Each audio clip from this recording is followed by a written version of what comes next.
E ainda falando sobre saúde, eu quero te fazer uma pergunta. Você mesmo que está assistindo a gente, dormiu bem hoje? Costuma ter uma boa noite de sono? Isso muda tanto o nosso dia, não é? A gente fica tão mais leve, mais disposto, a gente consegue fazer tudo com muito mais tranquilidade, foco, concentração. Uma noite bem dormida é muito importante. E quase metade dos brasileiros tem algum problema na hora de dormir, segundo a Associação Brasileira do Sono. E o assunto é muito sério. Problemas de todos os lados, né? Ou trabalho demais, ou estresse, preocupação, ou filho pequeno, como é o meu caso. Enfim, muitos problemas que muitas vezes não deixam a gente dormir como a gente gostaria, como a gente deveria. Amanhã é o Dia Mundial do Sono, criado para conscientizar as pessoas sobre a importância de descansar corretamente, ou de pelo menos tentar descansar corretamente, porque a gente sabe, né, com a correria do dia a dia, nem sempre dá para a gente descansar como gostaria. A Vanifer Monteiro já está aqui comigo e vai dar uma ajuda, ela que está com um especialista, um otorrino, para explicar para a gente o que pode ser feito para conseguir ter uma noite mais tranquila, dormir melhor e o que isso muda na nossa vida, né? Vanifer, boa tarde para você, mas espera aí, eu já te começo perguntando. Você dormiu bem essa noite? Boa tarde. Ai, boa tarde, Oni. Sabe as perguntas que você fez para o telespectador? Eu disse não para todas, tá? Não dormi bem hoje, não durmo bem, tenho insônia, digo logo, admito, tá? Boa tarde a você, boa tarde a todos, porque eu estou entre os 45% dos brasileiros que tem algum problema com privação de sono.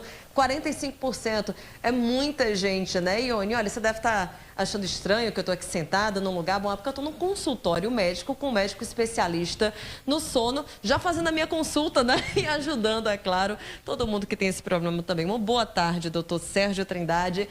A gente está falando aqui, né? 45% tem problema com sono, mas quais são esses problemas? O que causa a falta de sono de noite? Uma boa tarde. Boa tarde a todos. Então, sobre os problemas de sono, realmente, como você disse, eles são muito frequentes. Então, 45% da população brasileira apresenta algum distúrbio. E os mais comuns nós temos a insônia, né? Então, que pode consistir em uma dificuldade em iniciar o sono, uma dificuldade em manter o sono. E nós temos também muito frequente a apneia obstrutiva do sono, que é quando o paciente ele tem roncos bastante intensos que são acompanhados de pausas na respiração.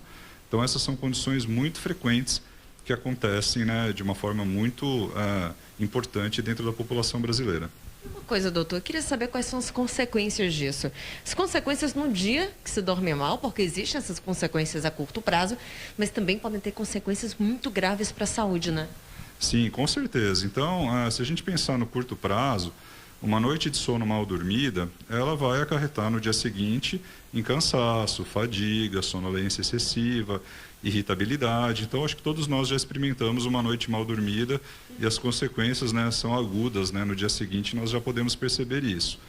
No longo prazo, do ponto de vista da insônia, então dormindo mal todas as noites, né, por longos anos, a gente pode ter um impacto em vários aspectos da saúde. Então, no aprendizado, na memória, no humor, então transtornos do humor podem se desenvolver.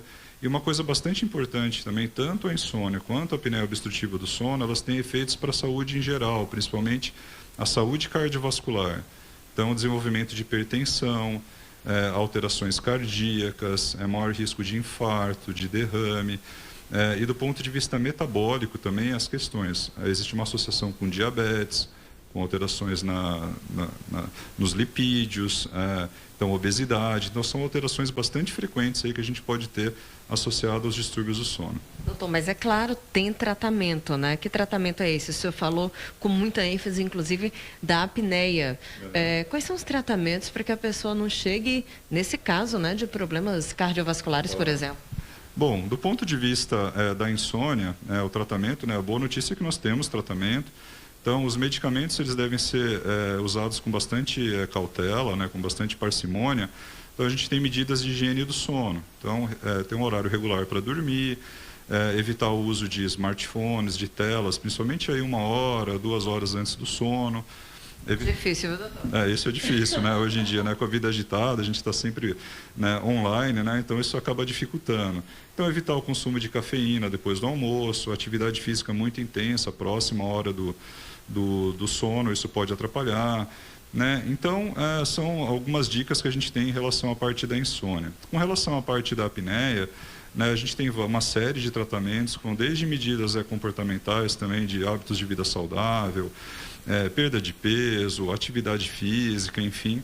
Mas a gente pode ter tratamentos, existem algumas cirurgias que podem ser realizadas, né, pelo otorrinolaringologista, existem aparelhos que são os CPAPs, que são aparelhos que ajudam o indivíduo a respirar à noite, né, uma máscara que você acopla no rosto e ela borrifa um ar sob pressão no nariz. Existem tratamentos dentários, né, então placas que avançam a mandíbula, cirurgias ortognáticas, atuação fonoaudiológica também, com exercícios que fortalecem a musculatura da garganta. Então, existe uma série de terapias que devem ser indicadas por um profissional qualificado. Doutor, agora, a Ione estava, quando ela me chamou, ela falou que tem filho pequeno e essas coisas, eu acho que ela também não dorme muito bem, não. Ione, você tem alguma dúvida? Aproveita que eu estou com o doutor Sérgio. Vamos fazer essa consulta ao vivo, de graça, com o doutor. Vanifer, eu quero saber sobre a quantidade de horas. Muda, por exemplo, para um bebê, quantas horas um bebê tem que dormir, é recomendado? Uma criança, um adolescente, um adulto, um idoso? Qual é a média de horas, né? Porque a gente sabe que interfere diretamente no nosso dia. Então, quanto que a gente tem que dormir por noite?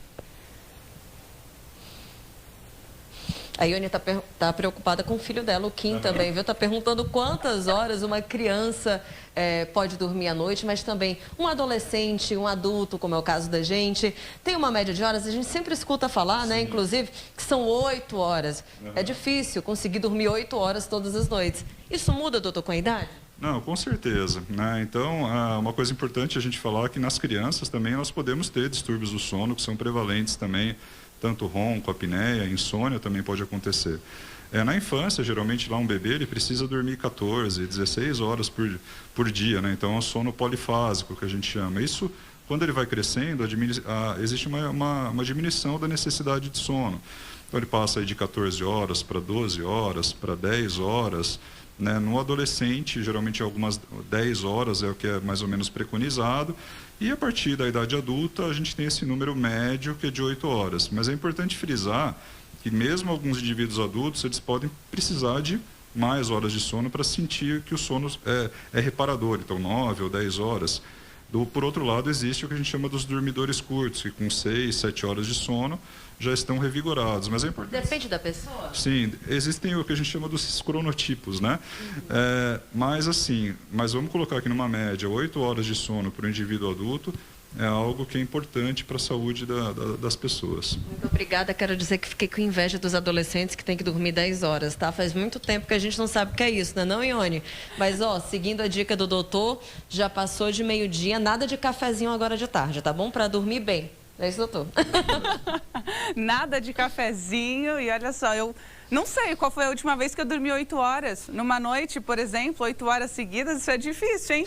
Quem consegue é sortudo. Seja lá qual for o motivo, ou filho pequeno, ou insônia, ou o marido roncando do lado, ou a esposa roncando do lado. É difícil dormir 8 horas seguidas, realmente. Agradece, viu, ao doutor, a todas as explicações que ele deu pra gente. Amanhã, Dia Mundial do Sono, que a gente consiga até pelo menos essa noite bem tranquila, dormindo 8 horas, que é o que realmente é recomendado. Obrigado, viu, Vanifer? Uma ótima tarde para você, sem café e mais à noite, que você consiga dormir muito bem.